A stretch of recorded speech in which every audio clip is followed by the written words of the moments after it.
x whole power n. The coefficients of 5th, 6th, 7th terms are in AP. Then find n. இதுதான் நம்மளோட problem. So இப்போ அவங்க கொடுத்துருக்குற அந்த expansion என்னன்னு கேட்டால் 1 + x whole power n. இது எக்ஸ்பேண்ட் பண்ணால் உங்களுக்கு தெரியும் என்ன வரும். 1 + nc1x + nc2x square plus nc3x ஓட cubed plus etc plus xக்கு பவரில் n.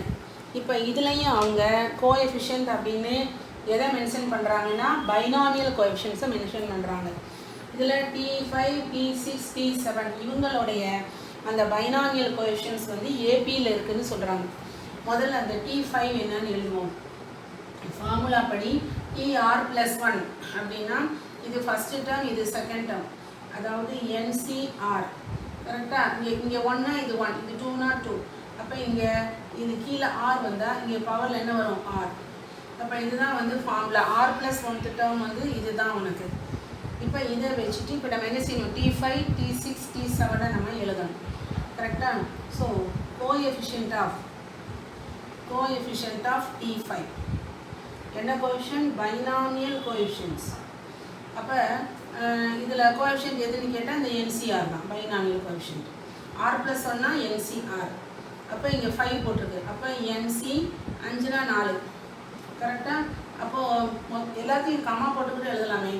So T5, T6, T7 R யார் அது NC. ஒரு ஒன்றை கழிச்சோம்னா 4, அடுத்தது 5, அடுத்தது 6 கரெக்டாக. இப்போ இந்த மூணுமே எப்படி இருக்குதுன்னா ஏபியில் இருக்குதுன்னு சொல்கிறாங்க. So these are in AP. ஏபினா என்னம்மா, அரித்மெட்டிக் ப்ரொக்ரெஷன், கூட்டுத்தொடர். கூட்டுத்தொடர்னா என்ன, 3 நம்பர் வரிசையாக ஏபிசி ஏபியில் இருக்குது அப்படின்னு சொன்னால் ஃபஸ்ட்டோட தேர்டை ஆட் பண்ணி 2ஆல் டிவைட் பண்ணால் செகண்ட் வரும் கரெக்டாக. அப்போ இதில் என்ன வரும்னு கேட்டோம்னா NC4ஓட NC6 கூட்டி 2ஆல் டிவைட் பண்ணிங்கன்னா உங்களுக்கு NC5 வரும். இப்போ இதை குறுக்கு பெருக்கல் போட்டிங்க அப்படின்னா NC4 + NC6 = 2 × NC5 அப்படின்னு சொல்லலாம். ஓகே, இப்போ நம்ம ஃபார்முலா போடணும். ஸோ இது ஃபஸ்ட்டுக்கு ஃபேக்டோரியல் பை 4க்கு ஃபேக்டோரியல் இன்ட்டு 2ஐயும் கழிச்சு ஃபேக்டோரியல்.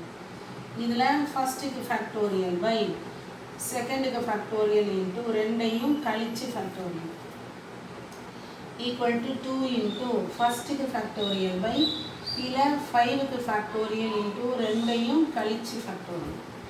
இப்போ மூணுலேயுமே n ஃபேக்டோரியல் இருக்குது. 3 டம் 1 2 3 எல்லாத்துலேயுமே இந்த ஃபேக்டோரியல் என்ன அடிச்சிடணும்.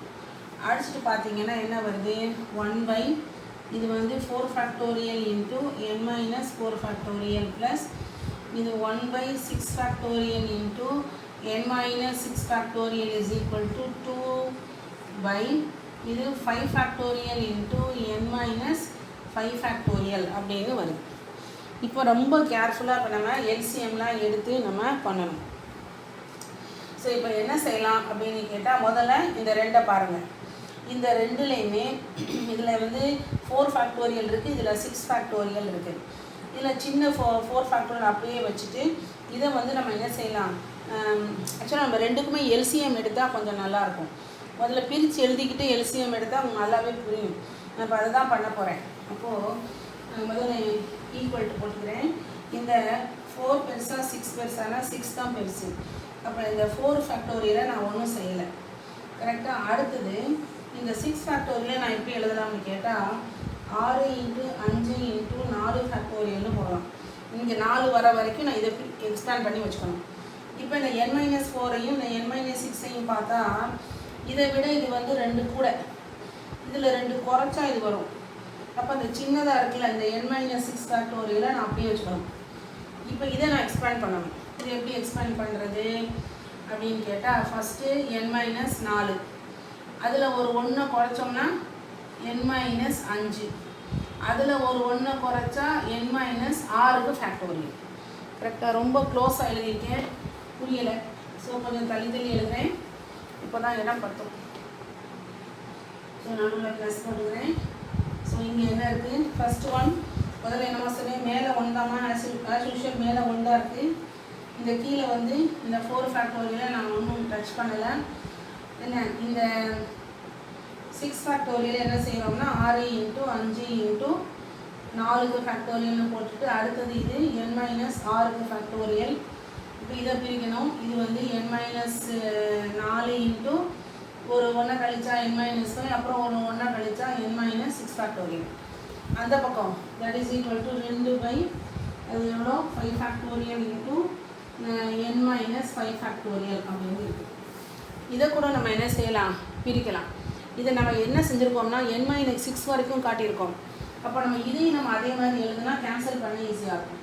இப்போ n - 5 ஃபேக்டோரியல் பெருசா n - 6 பெருசானா இதுதான் பெருசு.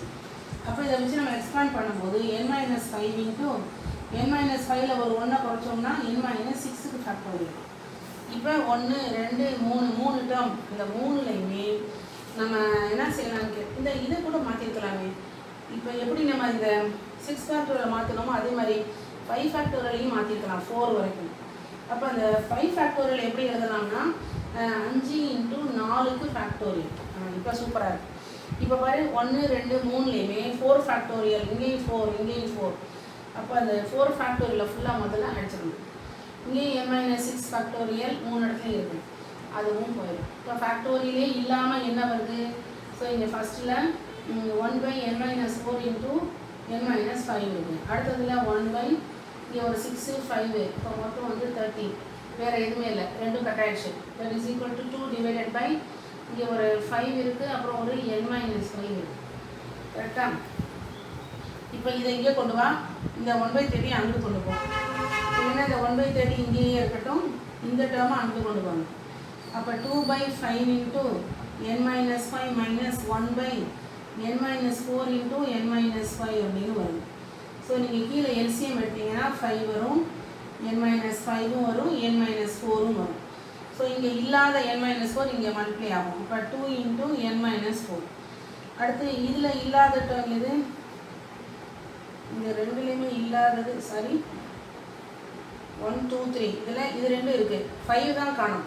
அப்போ இங்கே வந்து 5 இல்லைன்னா இந்த மேலே வந்து 5ஆல் மல்டிப்ளை பண்ணிக்கலாம். இப்போ -5. இதில் இல்லாதது வந்து n - 4, கரெக்டு தான் எழுதுனது. ஸோ 2 × அது வந்து n - 4. ஸோ இந்த பக்கம் என்ன இருக்குன்னா 1/30. இப்போ மேலே சிம்பிளிஃபை பண்ணிங்கன்னா 2n வரும், அப்புறம் -8 -5 டிவைடட் பை 5 × இந்த n - 5 × n - 4. இந்த முன்னாடி ஒரு 30 இருக்கிறத அடிச்சுக்கலாமே. ஸோ ஓரஞ்சு 5, இது வந்து ஆரஞ்சு 30. கரெக்டாக? இப்போ கிராஸ் மல்டிப்ளிகேஷன் பண்ணணும். ஸோ இது கிராஸில் வந்துச்சுன்னா n - 5 × n - 4 இருக்கும். ஸோ இங்கே இந்த 6 வந்து இங்கே வரும். ஸோ இந்த 6 × இதை சிம்பிளிஃபை பண்ணிங்கன்னா மேலே வந்து 2n - 13 அப்படின்னு இருக்குது. ஸோ கேர்ஃபுல்லாக இப்போ மல்டிப்ளை பண்ணணும். இதை மல்டிப்ளை பண்ணிங்கன்னா n² - 9n + 20 வரும். ஸோ இது வந்து 12n - 13 6 வந்து உனக்கு 78. ஸோ இந்த டேர்ம்ஸ் இதை சைடு கொண்டு வந்தீங்கன்னா n² - இது வந்து 21n, இது இந்த பக்கம் வந்துச்சுன்னா +98 = 0ன்னு வரும். அப்போ 2 நம்பர் வேணும், அதை ஆட் பண்ணால் -21, ப்ராடக்ட் வந்து 98. ஸோ அந்த மாதிரி ஒரு 2 நம்பர் நமக்கு வேணும். அது என்னென்னு கேட்டால் -14ம் -7. கரெக்டாக? therefore என்னோட வேல்யூ வந்து 14ம் 7. இப்போ 2 ஆன்சர் வந்தாலும் இப்போ இதில் எது கரெக்ட் அப்படின்னு நம்ம செக் பண்ணணும். இங்கே என்ன சொல்லியிருக்காங்க, 5th 6th 7th அப்படின்னு சொல்லியிருக்காங்க.